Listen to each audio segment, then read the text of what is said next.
First of all, we have a big opportunity in 2024. I think most of us recognize that. More Americans than ever before are open to the idea of a third party. And for reasons that we understand, people are upset with the Republican Party, the Democratic Party, crappy leadership. Both parties have left their traditional agenda behind.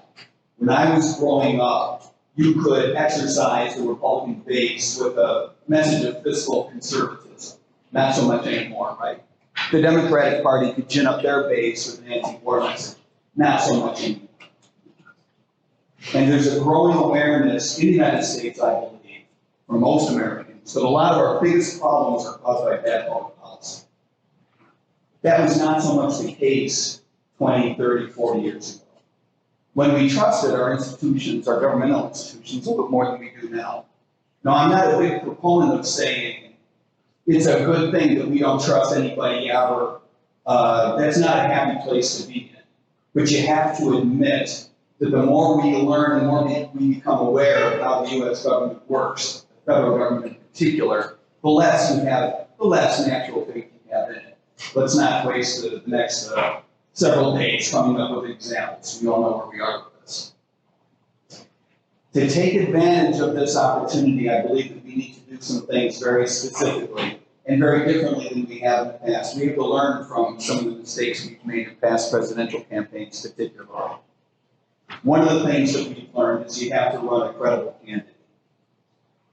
That's so the media pays attention, that's so the donors pay attention, that's so that the American electorate pays attention, because a lot of voters still think this is a horse race, no matter how great your philosophy is.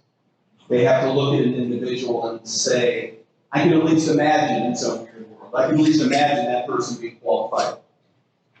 The other thing that we need to do in particular that I don't believe we've done a very good job of for a few cycles is come up with messaging that clearly differentiates us from the other parties.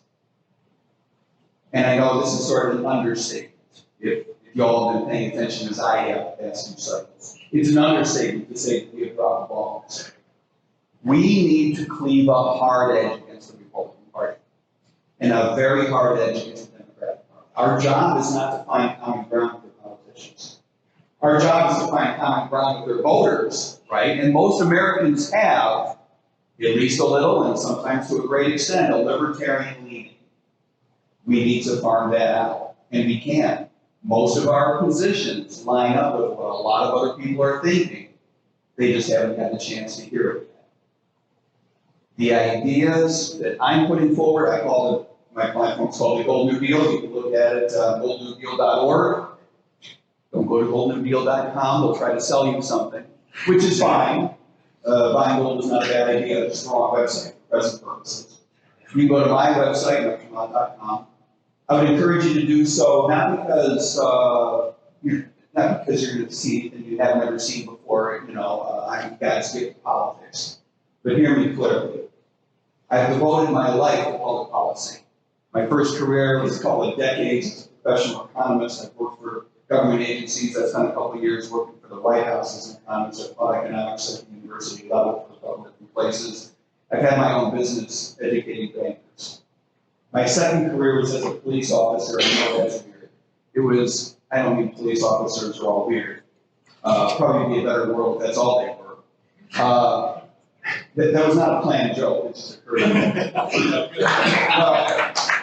My best stuff, I had never thought of before. Let's be honest. My wife says if I do too much thinking, that's when I get in trouble. But no, I became a police officer around the same time I became a registered libertarian. That's what I meant by it. It's a little bit weird. But you do find that most police officers, and this is kind of strange, most police officers have a great deal of libertarian beliefs. And that's what I learned. There's a great deal about police work that's worth saving, and a great deal that's not. We need to make big cultural changes inside of law enforcement. I think that's a lift. It's something with which we need to be patient, but I do believe there are things that we can do, particularly to accelerate that process. Starting with replacing qualified immunity with private sector liability insurance, requiring officers to be bonded by third parties. And the reason this is so important is not because qualified immunity affects so many cases, it frankly doesn't. But because police officers believe that it does, it's part of that attitude that creates a buffer between police officers and accountability. If there's a third party involved requiring information and holding people accountable and market pricing for your premiums, depending on what a goofball you are, again, it's a family show, so I say goofball. As a police officer, I was lucky. I was in an agency. Am I out of time? Okay. 2 minutes. It's more than I deserve. I worked for a good agency. I didn't have some of the problems with my team that you see on TV. Even in my relatively short 11-year career as a police officer, which, by the way, strangely, was from age 49 to 60. So I was lucky in the sense I already had gray hair on the way in, which really helps being a police officer. I feel badly, actually, for the communities that have nothing but 21 to 38-year-old male cops. I'm not going to describe that. You know what I'm thinking already. I was lucky, and I saw cultural change even in my 11 years, some progress. So that's all. So I know we can make progress, but the unions hold us back and politicians hold us back, and we just need to keep at it. And on the encouraging front, it's worth it. Okay, I've seen good police work. We've all seen crappy police work. I've seen it up close and personal. I've seen good police work. It's worth getting there. I'm a big believer in public service, and metaphors about babies and bathwater are coming to mind right now. You get where I'm going. So, thanks for taking the time to listen to me. I do believe this is not just an opportunity for us as a party. Let's be honest. It's an obligation. We are the people who are the philosophical descendants of those who created our Constitution, founded our country. And it was really only for one reason, that's to protect our civil rights. And if we don't stand up for that, nobody else will. Think about how many people are in this room. And we're lucky to have as many people as we do, right? It's not a huge number. Everyone's got to pick up their shovel. There's 50 groups just like this all over the nest, some bigger, some smaller. Everyone's got to pick up a shovel. This is my shovel. I think it's worth it. It's a tremendous amount of work that's ahead of us, but this is a government that hurts people, and we need to take that seriously.